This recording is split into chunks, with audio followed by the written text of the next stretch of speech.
So what with it being 2015 now, I've been considering the merits of trying an older video type again and talking about my childhood, since I do make political videos and my experiences are part of why I support certain positions. So I'm going to try making another video, and today I'd like to talk to you about what I call self-serving charity. One thing that I've noticed over the course of my life is that a lot of actions that are often considered charitable are sometimes done for entirely selfish reasons, usually so someone can give themselves an ego stroking.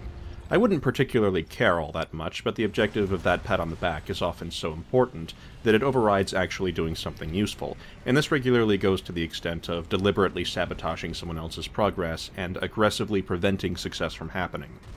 To cite a more mild example, when I was in grade 6, my class was sent to science camp for a week, not that we did or learned anything remotely scientific.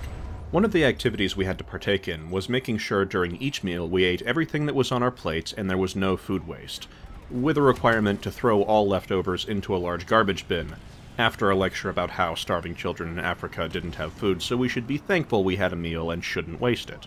Even when I was young, this line of reasoning didn't make a whole lot of sense to me. I knew leftovers could be put in a refrigerator and just used later, so I didn't see why it had to all be thrown into the garbage. Eventually, I also learned that overeating food can cause health problems, and if you eat a lot more than you need, your body won't react very well, though little Balthazar didn't know the nuances of this at the time.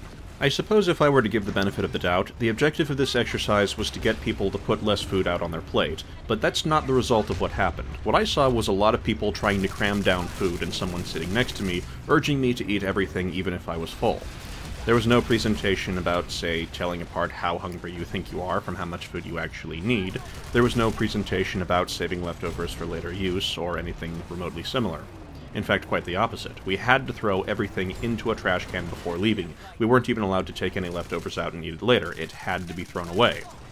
And the notion of, think about the starving kids in Africa, was done in such an aggressive, underhanded, and manipulative manner that no one spent any time thinking about how to actually improve the lives of people that were suffering.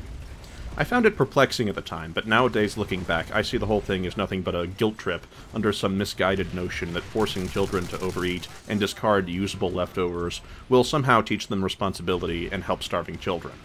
Personally, if I were to design a small presentation to be given during meals at a week-long school science camp, I would have focused it on educating children about proper eating habits, how much food is too much, too little, saving leftovers for later, how quickly certain kinds of foods go bad, etc., rather than structuring the entire thing around an uninformative guilt trip.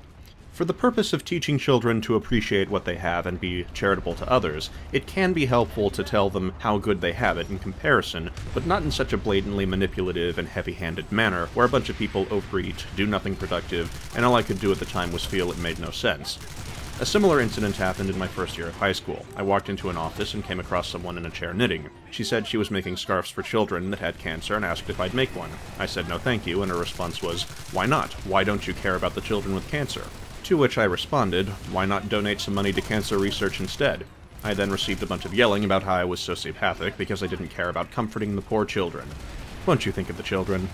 Yelling in someone's face isn't the best example to set for a 15-year-old, but I didn't humor the conversation past that, because even though this lady wasn't a staff member, at this school arguing and debating with a perceived authority figure, in this case an adult, no matter how civil you present yourself, could easily get you in quite a bit of trouble, though I talk about that more in my previous diary video. But I have to ponder, if I ran for public office and spent $1 million on cancer treatment or research, as opposed to spending $1 million worth of comfort cards and scarves, which of these options would get me more public appeal? I suspect it to be the latter. I might get even more popularity if I spent 10% of that on cards or scarves and the other 90% advertising that I made such a generous donation. Medical research will be opposed on moral grounds very commonly. A lot of people struggle to choose pragmatic gain over perceived gain, but it's more problematic when they aggressively go out of their way to stop others from having the choice. Like the lady who yelled at me in high school. Knitting the scarf made her happy and feel like a good person. She got to feel like she cared about children with cancer, and that had a lot of subjective value to her. So great was that value that she was immediately upset upon encountering someone who would prefer to invest time, effort, and money into healing them, and was compelled to get up, yell, and accuse someone of being a sociopath. I feel if people were a bit better educated and not told that overeating means you're a good person and care about starving kids, but instead learned something more useful like actually helping people, rather than creating an idea that one cares, then maybe people might be less prone to making these mistakes and would be able to do things that are more useful more frequently. But that's a subject for another video. I'll see you next time. Insert end of video pandering here. See you later, YouTube.